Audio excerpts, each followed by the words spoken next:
Assalamu alaikum wa rahmatullahi wa barakatuhu. You're tuned in live to Radio Spni Awaz, and this is your brother Abu Musa going live on Sunday afternoon, live with Abu Musa. So today, inshallah, I have been talking about the issue of masculinity, and we've been quite fairly live active on the radio here for the last half an hour, and it's been quite a lengthy conversation.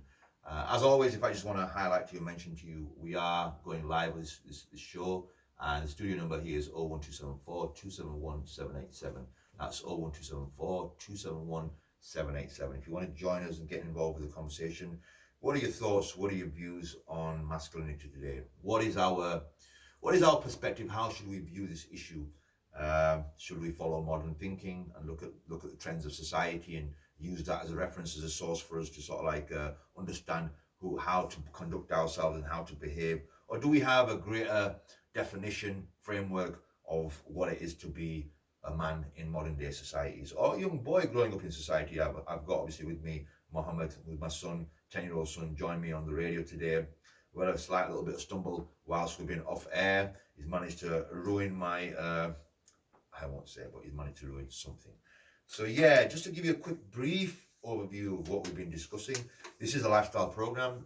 We will be talking about trending issues and whatever's kind of worth discussing. And I'm always open for ideas and suggestions. So if you are listening out there and you have any ideas of topics, discussions that you'd like us to talk about, please feel free to contact. I think there is a WhatsApp number also. I will get that information for you. But if you go through the app, I think the Spni Awaz app, you can contact and leave information there for us. As I said, always, there's also the contact number that you can call us on and join the conversation. So in this show, I've briefly spoken about the way the Western societies are looking at masculinity, how they're trying to address this issue, because according to them, it's got out of control. This toxic masculinity that they're talking about. It's interesting when I think about it, because everything that you look at in this society, they always manage to sort of suppress a certain aspect of people's lives. Then as a result of it, you find anarchy and chaos. And let me give you an example of what I'm saying. Over the years, throughout history, you see how, I guess, societies have oppressed women according to feminism, yeah? So they've oppressed the women. They've not allowed them to have a status or a position or say in society. And as a net result, you get a reactionary organization, a reactionary movement, which is a feminist movement. And then as a result of being suppressed and oppressed over the years, they've gone full frontal into your face with going to the other extreme of finding feminism influencing everything in society, even to the point of, well, this is my own personal perspective, and please, if you feel that it's not the case, let me know and challenge me. Even to the point where I find a lot of the Islamic conversations sometimes are kind of built around this feminist thinking. You get a lot of push that how important it is to emphasize the relationship of the female, and by no means am I taking away the position of the woman in Islam. We understand and value the woman in Islam, be that the mother, be that the wife, be that the sister. We understand, the magnitude and the importance that she plays. But I think sometimes, as a backlash of femininity and the rise of feminism, even Islam has been influenced by that, and some of the conversations and some of the lectures that come out do stress the importance of men, giving. Maybe that's because of maybe tradition, maybe because of cultural kind of background and beliefs. Men have kind of, treated women unjustly and not giving them their rights. This is not from Islam. This is from obviously culture. Hence, maybe the emphasis has been there for more Muslim scholars and more lectures to be around the importance of women and the justice that men should provide for women and offer those opportunities for women. So I think it's really key that we understand that when we are addressing any of these issues, that we are referring back to our deen and understanding what did Allah subhanahu wa ta'ala, what did he prescribe for men? What did he prescribe for women? We know as genders and as men and women, we are given specific roles. There should be no confusion in those roles. A man, I always have this conversation with my wife. I said, look, I always said to her, look, we both are operating in different lanes.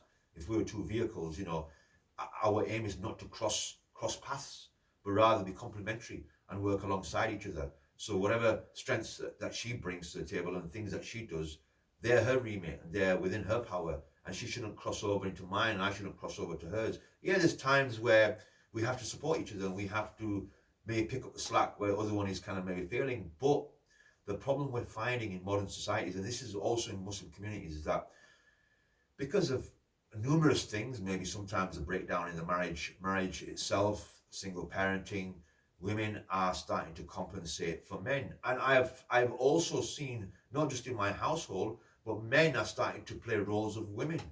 And this is a concerning matter, that when we remove Islam from our lives, then we start to define what is right and wrong according to our understanding. And that's a danger. Muhammad, I see that you're playing around there. Can you please concentrate and get involved in the conversation here? Because it can be distracting in the background when you're doing certain things, okay? So as I was saying, it's very important that we don't sway away and we start to look at our reality. And because what often happens is, because we're in a certain predicament in our homes and in our societies, we start to pick up whatever we need to pick up because we feel it's important, which is right, and so forth. I know at times now my reality at home has changed a lot. I'm working from home, and my wife works part-time and she works from work, so she's not home. So sometimes at home I am doing certain things that she might fall in her remit, so I'm helping out because I feel that because I'm at home, it makes sense for me to do the odd jobs that need to get done in the house and help out where I can. There's nothing wrong with that. I'm not trying to be the wife of the house or try to be the woman in the house. I'm just trying to support that relationship and keep it going. But there's no confusion in terms of what my role is and what her role is. We always try to remind each other what our roles are. But I think the problem that we're having is where in those homes, and you find it a lot in the Western homes, that there is no real kind of definition of a man or a woman or a husband or a wife, what their definition of their roles are. And often women are doing a lot of things that men are doing, and men are trying to pick up a lot of things that women were doing. And personally, I think there's a lot of issues around that, and we need to be careful around that. And we don't want to continue with that. Rather that, Allah has given certain skill sets to women and certain skill sets to men, and we should fulfill those. And the danger is that the evolution of these relationships and men and women is that they go down the wrong path and they become very, as the term right now is, gender neutral. And we don't want to become gender neutral, do we, Muhammad? We want to, no. Men should be men and women should be women. And I always emphasize this point to my wife. And go on, Muhammad. God's made men as men and God has made women as women, not to cross paths or anything like that. And become... Are you only saying that because I said that? Maybe not.